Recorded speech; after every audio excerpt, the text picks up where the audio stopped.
Hello students, कैसे हो सब। Good morning. उम्मीद है अच्छे होंगे।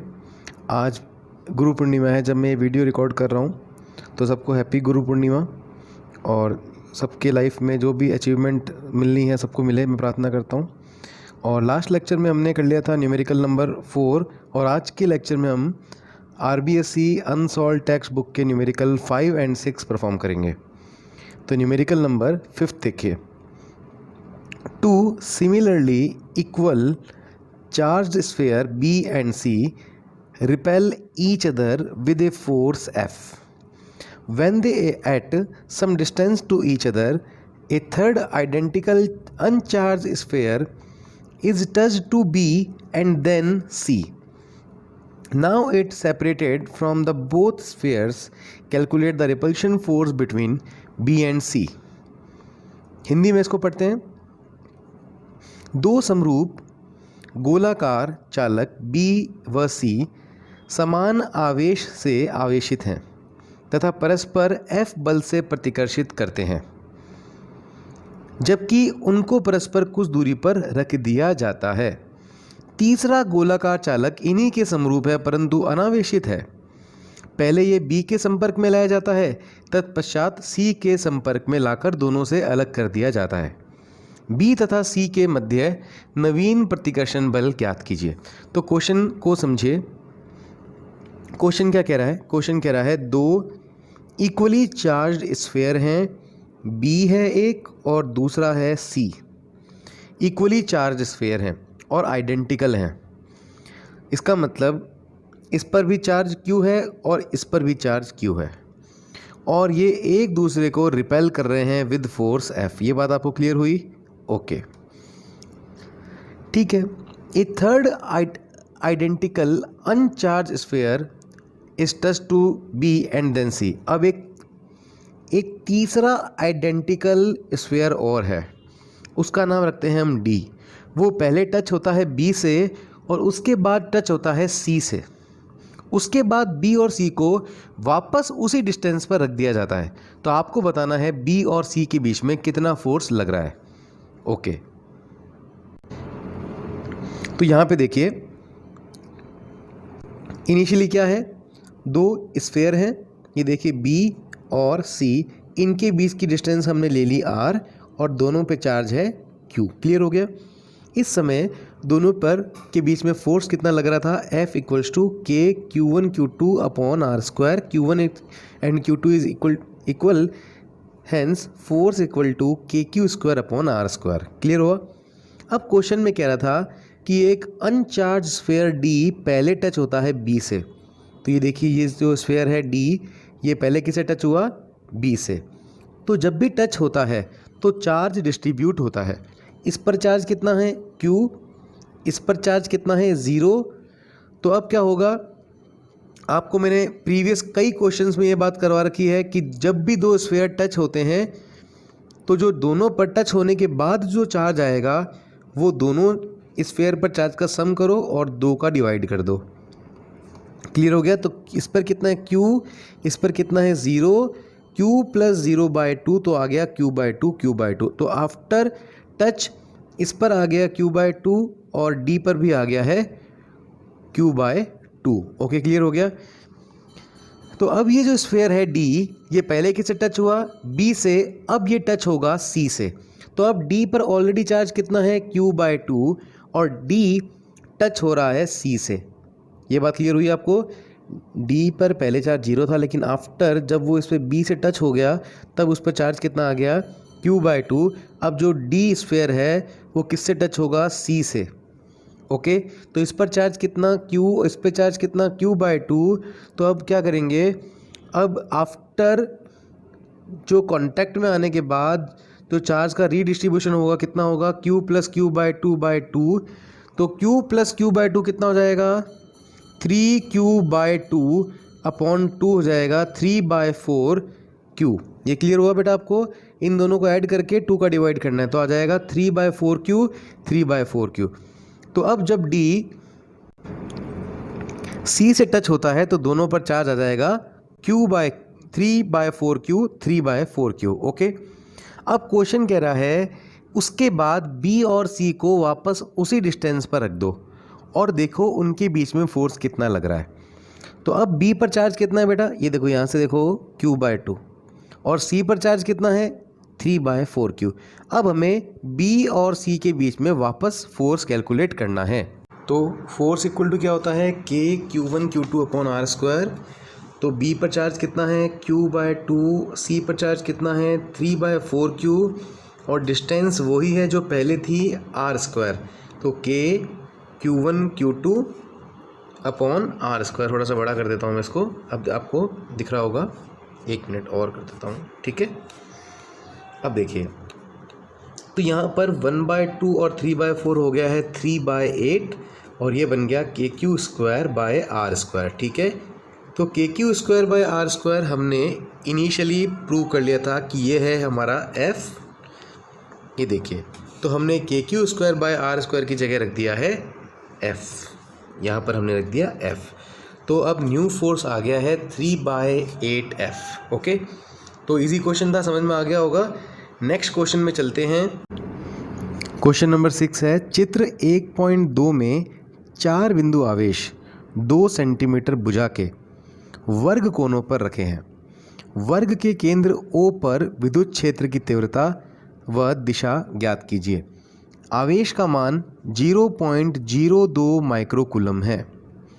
इंग्लिश में क्वेश्चन को देखिए। In figure, 4 point charges are placed at the 4 corners of a square of side 2 cm. Determine the magnitude and direction of electric field at the center O of the square. Q equals to 0.02 microcoulomb हमें given है। तो आपको ये figure भी इस numerical में ही आपको given है, जिसमें आपको देख रहे हैं एक स्क्वायर है, इसकी साइड है 2 सेंटीमीटर और A, B और C, D पॉइंट्स पर ये चार्जेस पड़े हैं -2Q, +2Q, -Q और +Q। आपको क्या करना है, इस स्क्वायर के सेंटर पर इलेक्ट्रिक फील्ड इंटेंसिटी की वैल्यू निकालनी है, इसके सेंटर पर। तो आपको पता है जहाँ पर भी आपको इलेक्ट्रिक फील्ड इंटेंसिटी निकालनी होती है तो क्या करते हैं, वहाँ पे आप उस पॉइंट पर आप छोटे से टेस्ट चार्ज को, परीक्षण आवेश को रख देते हैं। तो मैंने भी यहाँ पर Q0 को रख दिया। अब Q0 जिस डायरेक्शन में ही, जिस पर Q0 पर जिस डायरेक्शन में फोर्स लगेगा वहीं पर इलेक्ट्रिक फील्ड की डायरेक्शन होगी। तो +2Q क्या करेगा, इस Q0 को ऐसे रिपेल करेगा, ठीक है। तो ये जो डायरेक्शन हो जाएगी EB वेक्टर की, ठीक है। ओके, अब -2Q क्या करेगा, इसको माइनस क्या करता है, चार्ज को अट्रैक्ट करता है, आकर्षित करता है, तो -2Q इसको अपनी ओर आकर्षित करेगा। ये बात क्लियर हो गई। तो ये इलेक्ट्रिक फील्ड की डायरेक्शन क्या हो गई, EA वेक्टर, चार्ज A के कारण। ये क्या करेगा, +Q, ये देखिए ये +Q है, थोड़ा छोटा करता हूँ उसको मैं, 1 मिनट। अब देखिए ये +Q दिख रहा है, ये +Q क्या करेगा, इस Q0 को इस डायरेक्शन में रिपेल करेगा, तो ये डायरेक्शन हो जाएगी ED वेक्टर की। ये -Q क्या करेगा, इस Q0 को अपनी तरफ अट्रैक्ट करेगा। माइनस क्या करता है, अट्रैक्ट करता है, तो ये डायरेक्शन समझ में आई, क्योंकि माइनस अट्रैक्ट कर रहा है। ओके, अब मैंने यहाँ पर इसका एक और डायग्राम यहाँ पे बना रखा है, देखिए ये वही बात हो गई, -2Q ये रिपेल कर रहा है। हाँ, नेक्स्ट डायग्राम देखते हैं। ओके, तो यहाँ पर आपको मैंने बताया था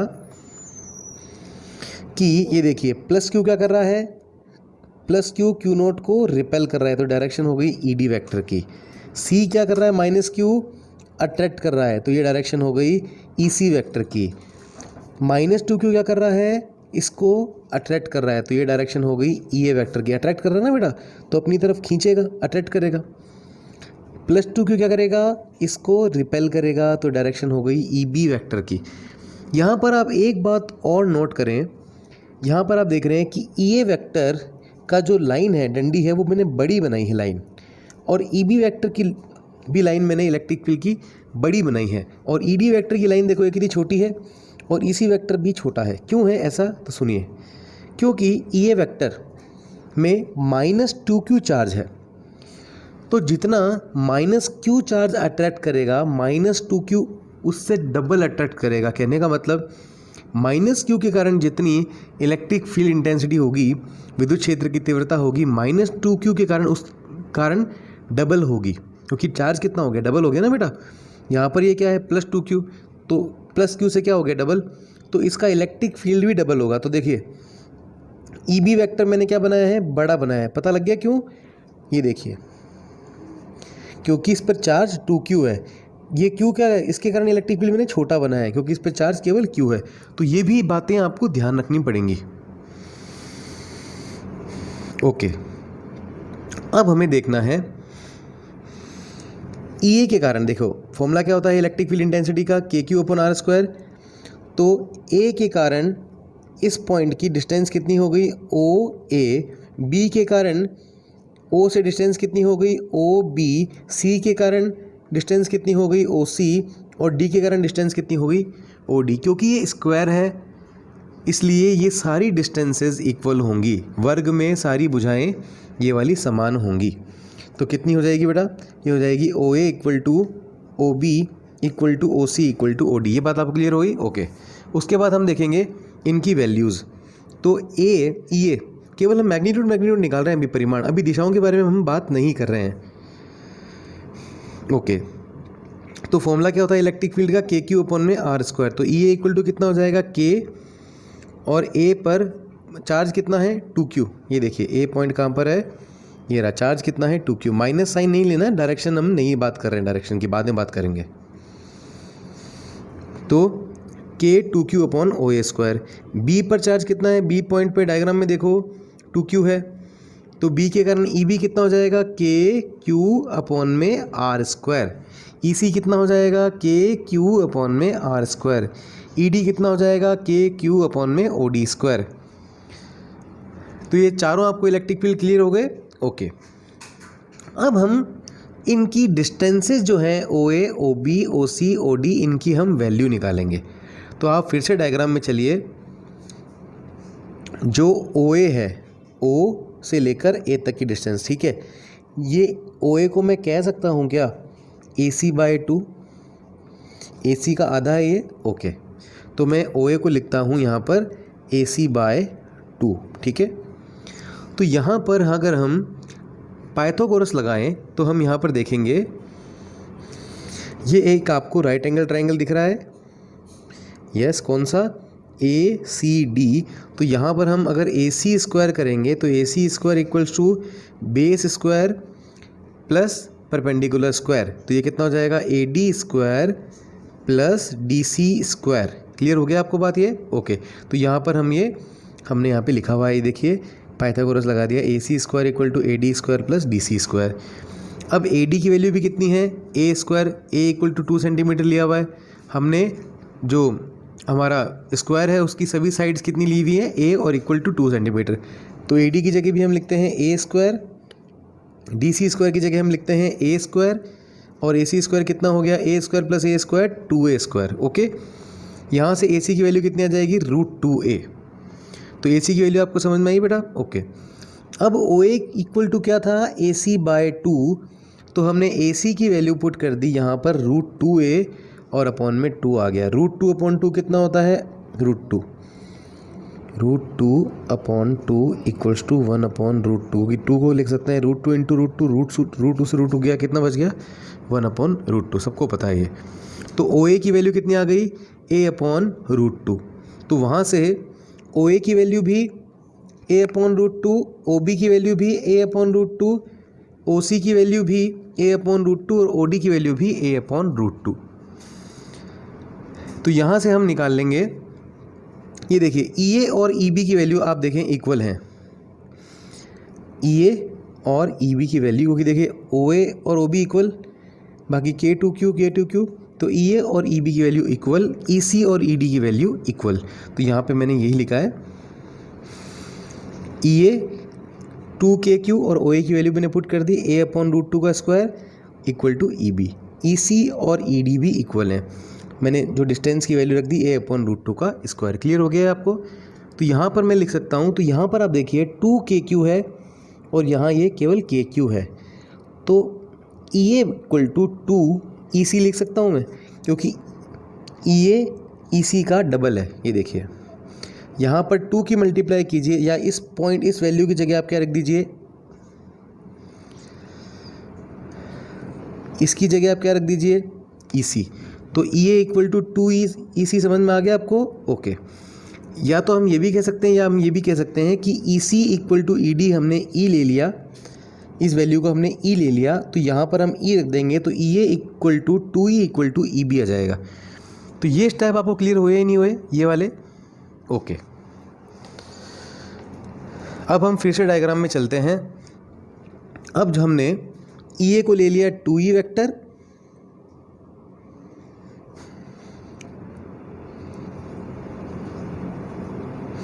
ओके।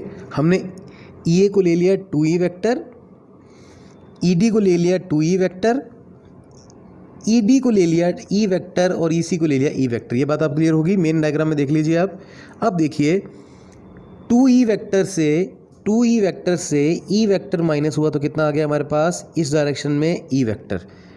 ये देखिए अपोजिट डायरेक्शन में कैंसिल हो जाएगा। इस 2E में से ये ई गया, कितना आ गया इस डायरेक्शन में? E vector. ये क्लियर हुआ ई और ई? ओके। अब स्क्वायर के ये चारों एंगल कितने होते हैं? 360 डिग्री, 360 डिग्री। और इसको 4 पार्ट में डिवाइड करो, कितना हो जाएगा? 90 डिग्री। तो ये एंगल कितना हो गया है दोनों के बीच में?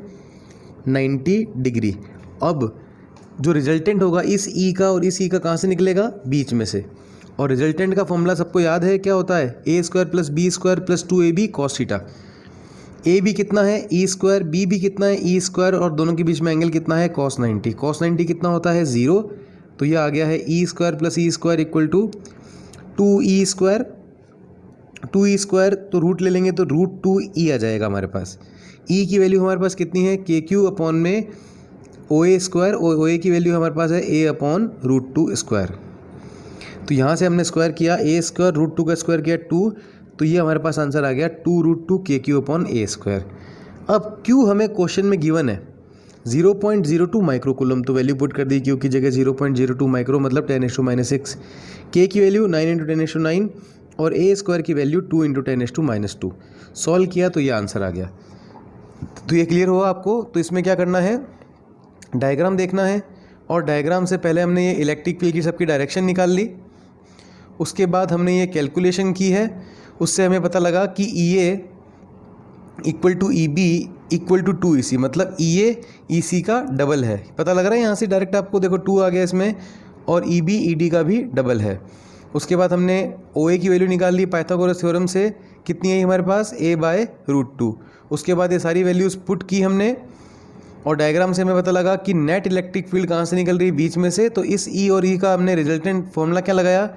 A square plus B square plus 2AB cos theta, और वहाँ इसको सॉल्व करके हमारे पास आंसर आ गया 9√2 × 10⁻⁵ न्यूटन पर कूलम। तो आज के लेक्चर में केवल इतना ही, बाकी नेक्स्ट लेक्चर में हम आगे की न्यूमेरिकल परफॉर्म करेंगे।